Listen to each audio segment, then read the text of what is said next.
அருமையான கர்த்தருடைய பிள்ளைகளே, ஆண்டவர் இயேசுவின் விலையேற பெற்ற நாமத்தினாலே வாழ்த்துக்களை தெரிவிக்கிறோம். இந்த நாள் உங்களுக்கு மிகுந்த ஆசீர்வாதமாய் இருப்பதாக. தேவன் தம்முடைய பிள்ளைகளிடத்தில் எதிர்பார்க்கிற மிக மிக முக்கியமான ஒரு எதிர்பார்ப்பு பரிசுத்தமான ஜீவியம். இந்த பரிசுத்த வாழ்க்கை நாம் நம்முடைய வாழ்க்கையில கடைபிடிப்போமானால் நாம் வேண்டிக் கொள்கிறதற்கும் நினைக்கிறதற்கும் மேலான அற்புதங்கள் நம்முடைய வாழ்க்கையிலே நடக்கும். 1 பேதுரு 1 அதிகாரம் 15வது வசனத்திலே நாம் வாசிக்கும் போது, உங்களை அழைத்தவர் பரிசுத்தர், ஆகையால் நீங்களும் உங்கள் நடக்கைகள் எல்லாவற்றிலும் பரிசுத்தராயிருங்கள் என்று வாசிக்கிறோம். நம்முடைய தேவன் பரிசுத்தர். அதனால்தான் அவர் சொன்னாரு, நான் பரிசுத்தர், ஆகையால் நீங்களும் பரிசுத்தராயிருங்கள். இந்த பரிசுத்த வாழ்க்கை நம்முடைய வாழ்க்கையிலே எல்லா பகுதிகளிலும் எல்லா நடவடிக்கைகளிலும் கிரியைகளிலும் இருக்குமானால் இதுதான் ஒரு மிகப்பெரிய சாட்சி. நம்மள ஒரு வித்தியாசப்படுத்துகிறது நம்முடைய விசுவாசமோ ஜெப வாழ்க்கையோ இல்ல, நம்முடைய பரிசுத்த வாழ்க்கை தான் நம்மளை வித்தியாசப்படுத்தும். நம்ம வேலை செய்கிற இடத்துல, குடும்பத்துல, மற்ற இடங்களில் எல்லாம் நம்முடைய உண்மை கீழ்ப்படிதல் தான் நம்மளை வித்தியாசப்படுத்தும். இஸ்ரவேல் ஜனங்களை ஆண்டவர் ஒரு நோக்கத்தோடு அழைத்து வந்தார். லேவியராகமம் 11 அதிகாரம் 45வது வசனத்திலே வாசிக்கிறோம், நான் உங்கள் தேவனாயிருக்கும்படி உங்களை எகிப்திலிருந்து அழைத்து வந்தேன், நான் பரிசுத்தர், ஆகையால் நீங்களும் பரிசுத்தராயிருங்கள் என்று சொல்லி ஆண்டவர் சொன்னார். நம்முடைய தேவன் பரிசுத்தம் உள்ளவர். இதை ஆணித்தரமா சொல்லலாம், நம்முடைய தேவன் தான் பரிசுத்தம் உள்ளவர். அப்படிப்பட்ட தேவன் தம்முடைய பிள்ளைகளிடத்திலே அந்த பரிசுத்த வாழ்க்கையை எதிர்பார்க்கிறார். நிறைய நேரங்கள்ல நம்ம வாழ்க்கையில ஆசீர்வாதம் இல்லாததற்கு காரணம் அநேக பகுதிகளில் நம்முடைய வாழ்க்கையினுடைய பரிசுத்த குறைவுதான். இஸ்ரவேல் ஜனங்களை வனாந்தரத்துல அலைய விட்டதுக்கு காரணம் அவங்க செஞ்ச முறுமுறுப்புகள், பரிசுத்த கொலைச்சலான வாழ்க்கை தான். அவர்களுக்கு மிகப்பெரிய அற்புதங்களை செய்து ஆண்டவர் அழைத்து வருவார். அவர்களை எகிப்திலிருந்து அழைத்து வந்த தேவன் செங்கடலை பிளந்து அவர்களை கூட்டிட்டு வரும்போது அவங்க செய்கிற ஒவ்வொரு காரியங்களை வாசிக்கிற வேலையில எகிப்துக்கு திரும்பி பார்ப்பாங்க. அங்க இருக்கிற கொம்மட்டிக்காய், கீரை, இறைச்சி எல்லாம் அப்படியே நினைச்சு பார்ப்பாங்க. அடிக்கடி முறுமுறுப்பாங்க. அந்நிய தேவர்களை நாடி போவாங்க. இப்படி செய்கிறதுனால கர்த்தர் வனாந்தரத்துல 40 ஆண்டுகள் அலைய விட்டார். அவர்களை அலைய விட்டதற்கான ஒரு முகாந்திரம் என்னவென்றால் அவர்களுடைய பரிசுத்த குலைவு. நம்ம வாழ்க்கையிலும் அதே இருக்கலாம்.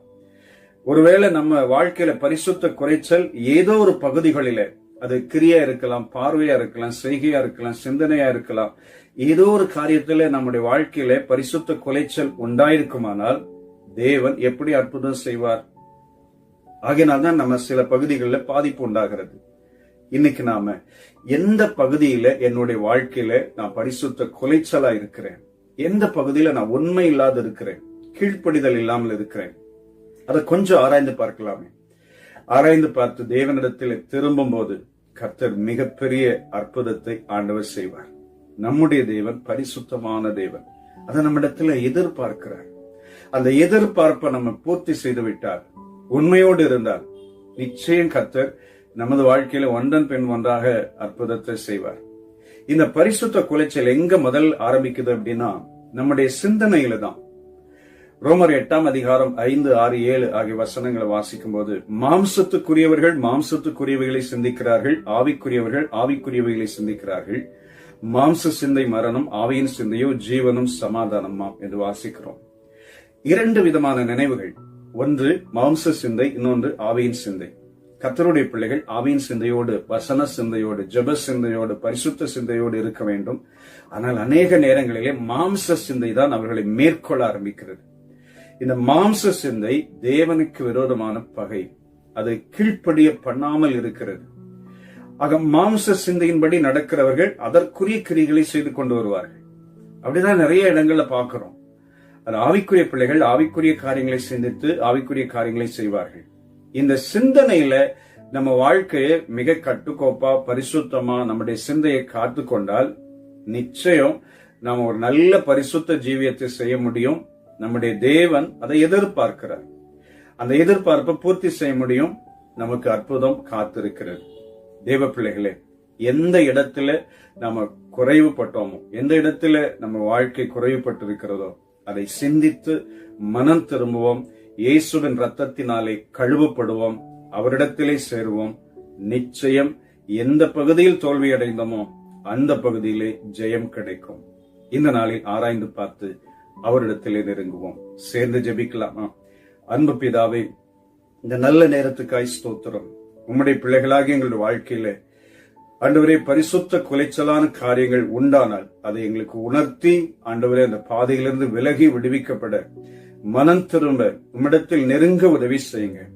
நீர் பரிசுத்தர் ஆகையினாலே உம்மை பின்பற்றுகிற உம்முடைய அடிச்சுவடுகளில் நடக்கிற நாங்கள் எல்லாரும் பரிசுத்தராய் இருக்க, பரிசுத்தமான வாழ்க்கை வாழ எங்களுக்கு உதவி செய்யுங்க. உம்முடைய கண்களில் எங்களுக்கு தயவு கிடைக்கட்டும். இயேசு இரட்சகர் நாமத்தில் பிதாவே, ஆமென். ஆமென். God bless you. Amen.